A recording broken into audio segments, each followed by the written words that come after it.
તો આપણે કમ્પ્યુટરમાં લેસન નંબર ફર્સ્ટ કમ્પ્યુટર હતું એ જોયું હતું. તો આગળના વિડીયોમાં મેં તમને જણાવ્યું હતું કે કોમ્પ્યુટર શું છે.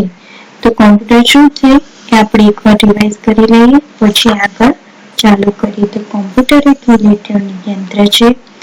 એમાં કોમ્પ્યુટરના વિવિધ ભાગો જોવા મળે છે. તો કયા વિવિધ ભાગો છે એના? કીબોર્ડ, માઉસ, સીપીયુ, મોનિટર અને પ્રિન્ટર જેવા વિવિધ ભાગો છે. પછી એમાં હતું કે કોમ્પ્યુટરનો ઉપયોગ શું છે.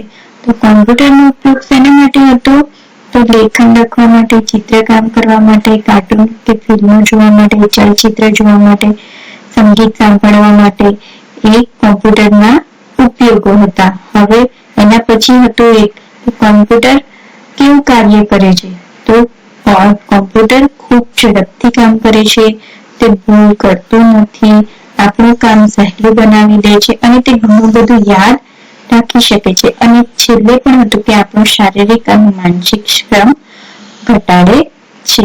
તો હવે આપણે આગળ જોઈશું આ વિડીયોમાં કે કોમ્પ્યુટરના કાર્યો. તો કોમ્પ્યુટરના મુખ્ય કેટલા કાર્યો છે?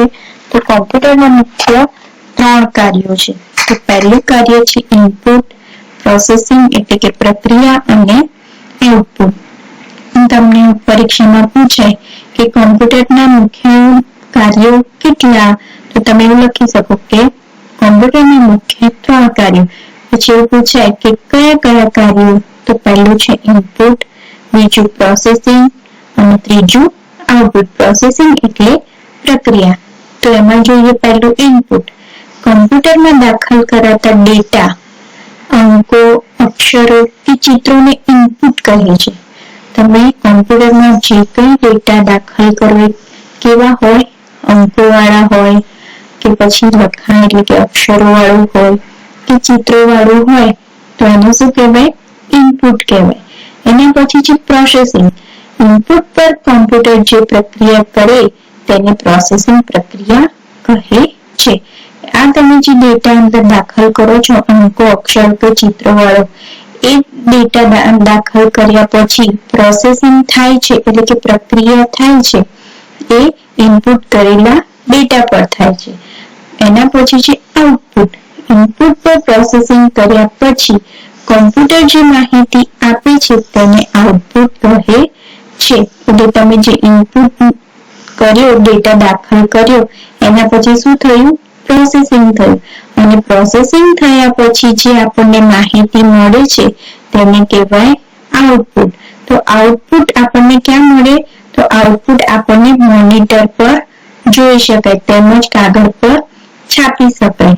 તો મોનિટરમાં તમને જે આઉટપુટ મળે છે એ આઉટપુટને તમે પ્રિન્ટરની મદદથી કાગળ પર છાપી શકો છો. તો ચાલો હવે આપણે ઉદાહરણ દ્વારા ઇનપુટ, પ્રોસેસિંગ તથા આઉટપુટ સમજીએ. તો તમે અનાજ દળવાની ઘંટી જોઈ હશે. ઘંટીમાં ઉપરના પાત્રમાં અનાજ ઓરવામાં આવે છે, ઘંટીમાં તે દળાય છે. તો હજુ અહીંયા તમને નીચે ઘંટી આપી છે એક ઉદાહરણ તરીકે. જોઈ બધાએ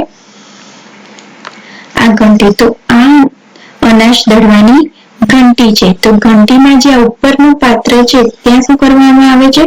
અનાજ ઓરવામાં એટલે કે દાખલ કરવામાં આવે છે. તે ઘંટી દળાય છે એટલે કે આમાં દળાય છે. અને નીચેના એક દરવાજામાંથી લોટ બહાર આવે છે. એટલે આ જે અહીંયા અનાજ ઓર્યા પછી અહીંયા શું થાય છે? દળાય છે. અને દળાયા પછી એક અહીંયા પાત્રમાં એ લોટ બહાર આવે છે. ઉપરના પાત્રમાં ઓરવામાં આવતું અનાજ તે ઇનપુટ. તો અહીંયા જે અનાજ ઓરવામાં આવે છે એને શું કહેવાય? ઇનપુટ કહેવાય. અનાજ દળવાની પ્રક્રિયા શું થઈ? અહીંયા જે અનાજ દળાય છે એ કઈ પ્રક્રિયા થઈ? તો પ્રોસેસિંગની પ્રક્રિયા થઈ.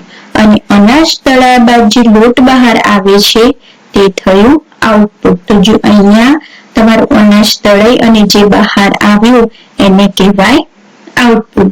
તો આવી જ રીતે કોમ્પ્યુટરની અંદર પણ આવી રીતે 3 પ્રક્રિયા થાય છે: ઇનપુટ, પ્રોસેસિંગ અને આઉટપુટ. અહીંયા તમને અનાજ દળવાની ઘંટીનું એક્ઝામ્પલ આપું છું. હજી હું એક એક્ઝામ્પલ તમને આપું કે તમારા ઘરમાં મમ્મી લીંબુ શરબત બનાવે છે. તો લીંબુ શરબત બનાવવા માટે આપણે શું જોઈએ? તો એક વાસણ જોઈએ, એ વાસણમાં આપણે શું જોઈએ? પાણી જોઈએ, પછી જોઈએ લીંબુ જોઈએ, પછી જોઈએ સુગર જોઈએ અને સોલ્ટ એટલે કે મીઠું. આટલું લીધા પછી તમારે બધું એ વાસણમાં નાખી અને હલાવો છો. એ બધી વસ્તુને શું કહેવાય? ઇનપુટ કહેવાય. અને એ બધી ઇનપુટ ભેગી કરી અને તમે જે એક વાસણમાં નાખી અને હલાવો છો એને શું કહેવાય? પ્રોસેસિંગ કહેવાય. એ પ્રોસેસ થયા પછી તમે ગ્લાસમાં કાઢો છો એ શરબત, તો એ તમારું શું થયું? આઉટપુટ થયું.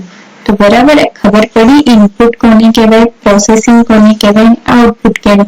એવી જ રીતે તમે શાર્પનર કરો છો, પેન્સિલને શાર્પન કરો છો, તો પેન્સિલ તમારું શું થયું? ઇનપુટ થયું. પછી શાર્પ કરો છો તમે શાર્પનરથી પેન્સિલને, તો એ શું થઈ? પ્રોસેસિંગ થઈ.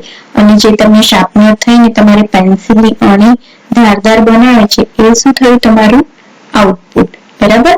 તો આટલા એક્ઝામ્પલ આપે તમને ખબર પડી હશે. આવી જ રીતે કોમ્પ્યુટરમાં પણ આવી રીતે ઇનપુટ, પ્રોસેસિંગ અને આઉટપુટની પ્રક્રિયા જોવા મળે છે. તો ચલો હવે આગળ જોઈએ આપણે. તો અહીંયા અનાજ દળવાની ઘંટી આપી છે. તો ઇનપુટ શું હતું? એમાં અનાજ ઇનપુટ હતું. પ્રોસેસિંગ કઈ હતી? તો દળવાની પ્રક્રિયા. અને આઉટપુટ શું હતું? એ આપણું લોટ હતું. આવી રીતે 3 પ્રક્રિયા આપણને જોવા મળી. પછી જોઈએ કે કોમ્પ્યુટરમાં ઇનપુટ, પ્રોસેસિંગ અને આઉટપુટ આ મુજબ સમજાવી શકાય. તો કોમ્પ્યુટરમાં કેવી રીતે સમજાવી શકાય? તો ઇનપુટ કોમ્પ્યુટરમાં દાખલ કરાતો ડેટા, જે કોમ્પ્યુટરમાં આપણે દાખલ કરાવીએ છીએ ડેટા, એને શું કહેવાય? ઇનપુટ. ઇનપુટ પર પ્રક્રિયા થાય, જે આપણે દાખલ કરાવેલો છે ડેટા એની પર પ્રક્રિયા થાય છે તેને કહેવાય છે પ્રોસેસિંગ. અને એ પ્રોસેસિંગ થયા પછી બહાર આવતી માહિતી એટલે કે આપણને માહિતી ક્યાં જોવા મળે છે? તો મોનિટરમાં એ માહિતી આવે છે તેને કહેવાય આઉટપુટ. એના પછી જોઈએ આપણે તો સ્વાધ્યાય આવી જાય છે.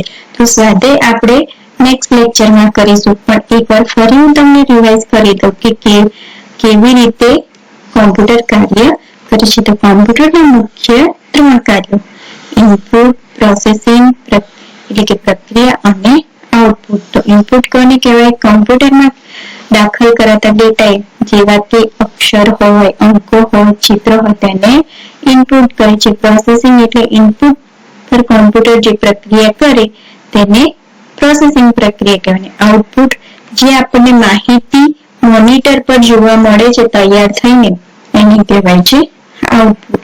તો અહીંયા તમને એક એક્ઝામ્પલ આપ્યું, એ એક્ઝામ્પલ તમને ખબર પડી હશે ઘંટીની. એના પછી મેં તમને લીંબુ શરબત વાળું આપ્યું અને એક બીજું શાર્પ પેન્સિલ વાળું આપ્યું, એ પણ તમને ખબર પડી હશે. તો આ હતું ઇનપુટ, પ્રોસેસિંગ એન્ડ આઉટપુટ. એવી જ રીતે કોમ્પ્યુટરમાં પણ ઇનપુટ, પ્રોસેસિંગ અને આઉટપુટ આવી રીતે થાય છે.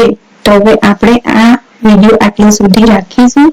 તમે બધા એકવાર વાંચજો, સમજજો. Thank you student. Have a nice day.